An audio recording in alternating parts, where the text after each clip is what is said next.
I like to use my weight, as though he's almost wallowing in getting away with it. I was very disappointed to hear that, I have to say. But let's have a look at the main protagonist. AYANLEH SOULEIMAN, the fastest man here. Second fastest in the world this year, the Djiboutian, with 3:35.2. Bronze medalist in the World Championships last summer at 800 metres. He has great finishing speed, and if they don't watch him over the last couple of laps, it could well be to their cost. He looked very impressive in qualifying yesterday. Vote of Ethiopia, fourth at these World Indoor Championships 2 years ago. Went out in the semi-finals last year in Moscow, but he's a 3:35 man indoors. Certainly another man to be watched. The Ethiopians are having a good day already. Bethwell Bergen of Kenya. He went out in his heat 2 years ago, but Bergen is a 3:34 man from a couple of years ago. And as I was saying, this race, frankly, is very wide open. Nobody really stands out above the crowd amongst these 9 men. Any one of the 9, having negotiated what are very tough qualifying heats, could take the title. Surprised we haven't focused in on Nick Willis, quite frankly, the New Zealander in black, who's over to the left of the lineup as we look at them. That's Bergen of Kenya. But Nick Willis has been in fabulous form this winter, as has Will Lear, the American, their champion. Away they go then. Actually, Will Lear is not their champion, but he's a 3:52 miler this winter. He was second in the US Championships to Lopez Lomong, who went out in the heats. Just an indication of how tough the heats were.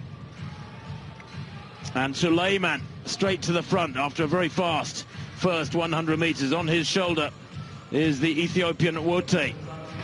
And as they ease up down the back straight, Bergen moving down the outside, and it settles right down. It looks, Chris, like this will be a typical championship race. 28.45, but all the hard running was in the first 100. Yes. And unless somebody takes it on, I can't see this middle section of the race really demanding anything. No, you're right, Tim. Yeah, it's cat and mouse, isn't it? Started off out of the blocks with a flourish and then just settled back.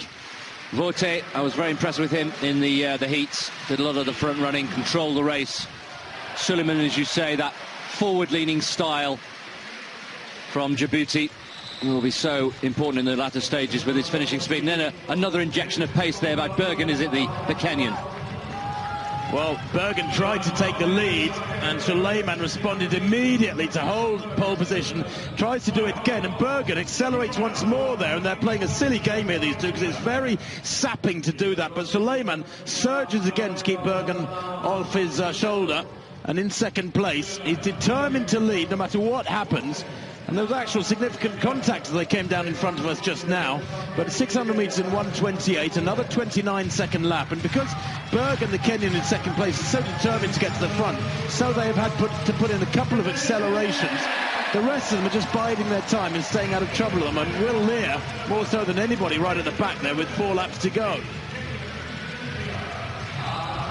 Alusa second from the back.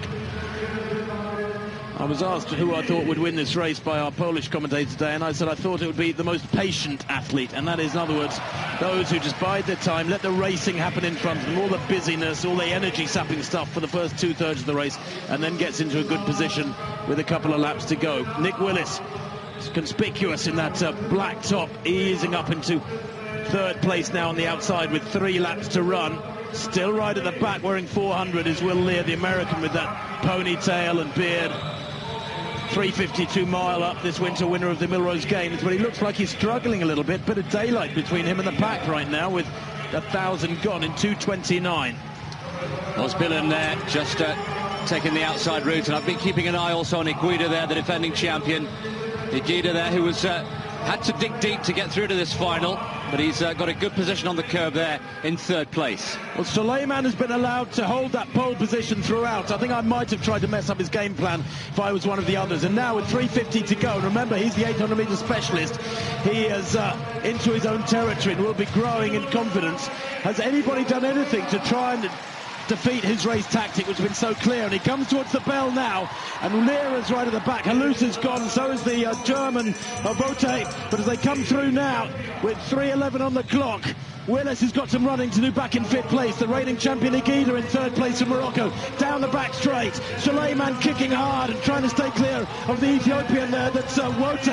It's Souleiman, Wote, Iguida, 1, 2, 3.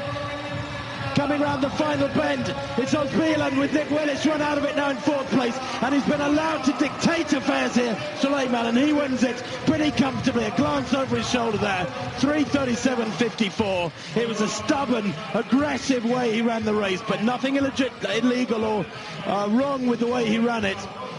He just defended that inside line very, very strongly, and he comes out as world champion. And the rest of them, frankly, didn't really try and win the race hard enough. And I have to say, while I don't necessarily approve of elbowing and aggressiveness like that, he didn't do anything wrong. And what was critical, Chris, was that he was determined to stick to his race plan. He did so, and nobody did enough to mess up his race plan. And when he tried and outsprint a guy who's run 1:43 for 800 in the last 300 like that, in a tactical race, you're onto a loser. Well, it worked to perfection, didn't it, as a game plan? And well done to him. And shame on the others for not trying harder. There was a little bit of muscle, wasn't there, on the early stages. It was Bergen who was putting that injection of pace in, tried to mess with his head and with his body. But there he is, look, clear daylight. And it worked to perfection. Absolutely superb tactician, Souleiman. He knew he'd got it by this stage. Vote taking the silver. Iguida, the defending champion, slipping from gold in Istanbul to bronze here in Sopot. And Nick Willis finishing strongly. And also Will Lear, we don't see it in picture there, but a real turbocharged finish for him. I'll be interested to see where he came. Did he? No, he didn't actually make up any of the places in the end, but he put in. And a comfortable win, frankly, 3:37.52. As I was saying, Chris, it was a very clever tactic, gradually accelerating each lap as the race reached its climax. Showed all his pedigree, didn't he, over 800 metres, and he was so determined. Great mental strength. He had a game plan, and he absolutely